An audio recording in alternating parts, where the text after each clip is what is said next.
Guys welcome to my YouTube channel maths Pathshala. कैसे हैं आप सब लोग? आई होप आप लोग बहुत ज़्यादा अच्छे होंगे। एक बार फिर मैं लेकर आ गई हूँ नेक्स्ट एक्सरसाइज। अब हमारा नेक्स्ट क्वेश्चन है, निम्नलिखित को P अपॉन Q के रूप में व्यक्त कीजिए। अब इसमें जो नंबर हैं उसमें बार लगा हुआ है। बार का मतलब होता है ये डिजिट बार बार आएगा। इसमें 7 पे बार लगाया तो सिर्फ 7 बार बार आएगा। ठीक है, तो हमें इसे P अपॉन Q के रूप में लिखना है। तो कैसे लिखेंगे? देखिए, सबसे पहले हम लिखेंगे 0। x को हम इसको मान लेंगे। ठीक है, लिखेंगे माना x बराबर 0.6 बार। हमने ये चीज़ मान ली है। इसका मतलब क्या है? इसका मतलब ये है कि 0.6666। ठीक है, इसको हम ये लिख सकते हैं, कितनी बार भी लिख सकते हैं, हमें नहीं मालूम ये कितनी बार है, लेकिन ये बार बार रिपीट हो रहा है। तो अब क्या करेंगे, हम इसकी मल्टीप्लाई दोनों तरफ, दोनों पक्षों में हम लिख देंगे। दोनों पक्षों में 10 से गुणा करने पर, जब हम दोनों पक्षों में 10 से गुणा करेंगे तो इधर हो जाएगा 10x, और जब 10 से गुणा करेंगे तो एक पॉइंट जो है हट के इधर को आ जाएगा। 10 में एक ही ज़ीरो होता है ना, तो पॉइंट एक डिजिट हट जाएगा, यानी कि 6.66666।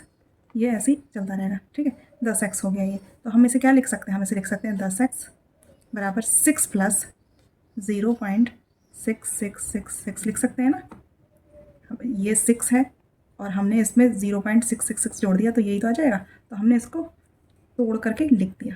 ठीक, इसको हम इक्वेशन 1 मान लेंगे, और चूंकि x की वैल्यू 0.66 है तो अब हम इसकी जगह पर x लिख देंगे। तो 10x बराबर हो जाएगा 6 प्लस x। क्या किया हमने? हमने 1 का यूज़ किया, यूजिंग 1। ठीक, अब ये x प्लस का इधर आकर के माइनस में हो जाएगा, तो 10x माइनस x बराबर 6। अब 10x में से एक x जाएगा तो 9x हो जाएगा, 9x बराबर 6। तो x की वैल्यू हो जाएगी 6/9। अब चाहूँ तो इसे कट कर दो। जब इसे कट करेंगे तो ये 3 से कट जाएगा, 3 दूनी 6 और 3 तिया 9। ठीक, तो x की वैल्यू क्या आ जाएगी? यहाँ से x की वैल्यू आ जाएगी 2/3, यानी 0.6 बार को हम लिख सकते हैं 2/3। ठीक, निम्नलिखित में कौन कौन सी संख्याएं जो हैं वो परिमेय हैं और कौन कौन सी संख्याएं अपरिमेय हैं। तो इसमें हमारे 4 क्वेश्चन दे रखे हैं, हमें जो है ध्यान से करना है कि कौन कौन सी परिमेय है और कौन कौन सी अपरिमेय है। अब देखिए, फर्स्ट वाला जो है वो है √23। अंडर का मतलब क्या होता है? अंडर का मतलब होता है किसी भी संख्या की पावर 1/2। ठीक है, तो इसका मतलब किसी भी संख्या की पावर 1/2 है। इसका मतलब ये, अगर अंदर पूर्ण वर्ग संख्या हो तो 2 से 2 कट जाएगा और एक पूरी प्रॉपर संख्या आ जाएगी, एक पूर्ण संख्या आ जाएगी। जब वो पूर्ण संख्या हो जाएगी तो वो परिमेय संख्या ही कहलाती है। एक पूर्ण संख्या भी परिमेय संख्या कहलाती है। जैसे आप सोचिए, मान लीजिए ये 23 ना होकर के 25 होता और इसकी पावर 1/2 होता, तो हम इसे लिख सकते थे 5² की पावर 1/2, है ना। 5 5 25, 5²। अब इस स्क्वायर से ये कट जाता और आ जाता 5, तो 5 हमारी एक परिमेय संख्या हो गई। 5/1 लिख सकते हैं। परिमेय का मतलब क्या होता है? अंश बटे हर में, या न्यूमरेटर अपॉन डिनोमिनेटर की फॉर्म में जो भी संख्या होती है, जो भी नंबर्स होते हैं, वो परिमेय संख्या कहलाती है, प्राइम नंबर्स कहलाते हैं। ठीक है, तो ये 5/1 हो गया, तो ये और हमारी ये परिमेय संख्या बन जाती है। लेकिन ये तो 23 है, और 23 क्या होती है? 23 एक अभाज्य संख्या होती है, और अभाज्य संख्या जो होती है वो पूर्ण वर्ग संख्या नहीं होती है। तो जब वो पूर्ण वर्ग संख्या नहीं होती है तो वो एक अपरिमेय संख्या होगी, परिमेय संख्या नहीं होगी, क्योंकि जब वो अंडर रूट से बाहर ही नहीं आएगी तो वो अपरिमेय संख्या हुई ना। तो हमें सिर्फ ये चीज़ शब्दों में लिखनी है, क्योंकि हम इसको वैसे नंबर्स में नहीं लिखेंगे, इतना ही है। ठीक है, तो इसे हम शब्दों में लिखेंगे, चूँकि √23 अभाज्य संख्या होने के कारण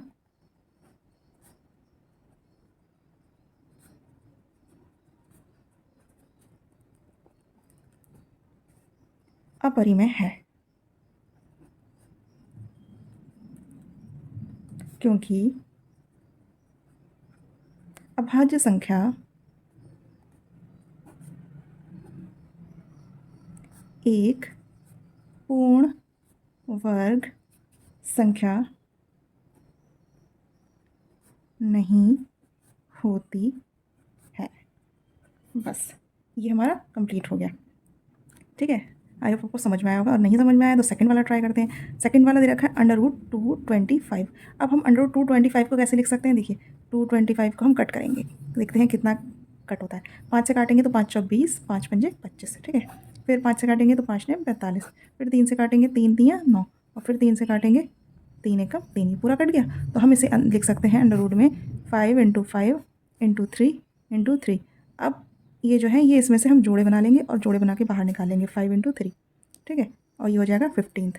अब हम 15 को हम क्या लिख सकते हैं, 15/1 लिख सकते हैं ना। तो जब हम इसे 15/1 लिख सकते हैं तो क्या हुआ, ये P/Q की फॉर्म हो गई।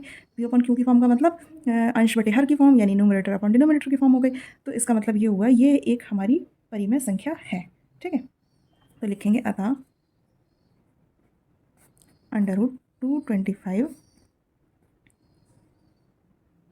= 15/1 एक परिमेय संख्या है, ठीक है। अब ये हमारा थर्ड वाला आया। थर्ड क्या दे रखा है, थर्ड दे रखा है 0.3796। अब इसको थोड़ी सॉल्व करना है, इसको सिर्फ देख के बताना है क्या ये परिमेय संख्या है या नहीं है। तो एक चीज़ याद रखिएगा कि ये पॉइंट के बाद 4 डिजिट के बाद ख़त्म हो रहा है, इसके आगे डॉट डॉट नहीं लगाए ना, इसका मतलब ये पूरा का पूरा नंबर है, ठीक है। पॉइंट के 4 अंकों तक ये पूरा नंबर है, ये 6 पर आके ख़त्म हो गया है। इसका मतलब ये है कि ये एक शांत दशमलव संख्या है, और जो शांत दशमलव संख्याएं होती हैं वो परिमेय संख्याएं होती हैं। तो इसके बारे में लिख देंगे, चूंकि यह एक शांत दशमलव संख्या है, इसलिए यह एक परिमेय संख्या है, ठीक। अब नेक्स्ट जो है हमारा 7.478478 डॉट डॉट डॉट ऐसे करके लगा हुआ है ना। अब एक चीज़ आपने नोटिस की होगी कि 478 रिपीट हो रहा है, देखिए 478 इधर भी और 478 इधर भी, है ना। यानी कि ये जो 3 डिजिट है ये बार बार रिपीट होंगी, 478 478 478 478। तो जब ऐसी ही आवृत्ति वाली जो है जिनकी आवृत्ति होती है उन संख्याओं की पुनरावृत्ति होती है, यानी वो संख्याएं बार बार आती हैं, तो वो भी एक परिमेय संख्या होती है। तो इसके बारे में लिखेंगे हम, चूंकि ये एक आवर्ती लेकिन पुनरावृत्ति संख्या है, चूंकि यह एक आवृत्ति मीन्स इसकी जो है 478 जो है इसकी आवृत्ति हो रही है ना। देखिए 478, इसके बाद फिर ये आ रहा 478, फिर 478, फिर 478, ये बार बार आ जा रहा है। तो जो चीज़ बार बार आती है उसकी आवृत्ति हो रही है, और वो चीज़ बार बार आ रही है, बार बार रिपीट हो रही है ना, तो उसको भी तो वो पुनरावृत्ति भी हुई। तो इसलिए ये एक आवृत्ति और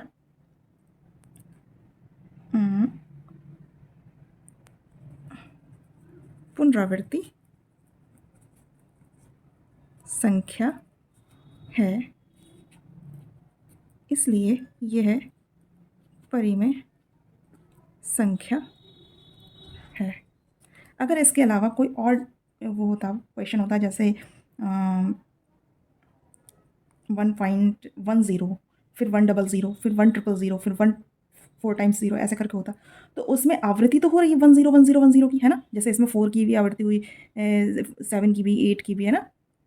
आवृत्ति तो हो रही है 10 की, लेकिन पुनरावृत्ति नहीं हो रही, क्योंकि पहले 10 आया, 0 एक बार आया, फिर 100 आया, 0 2 बार आया, फिर 1000 आया, 0 3 बार आया, है ना। तो उसमें आवृत्ति तो हो रही है लेकिन पुनरावृत्ति नहीं हो रही है। तो जब उस तरह की संख्याएं होंगी तो वो अपरिमेय कहलाएंगी, ठीक है।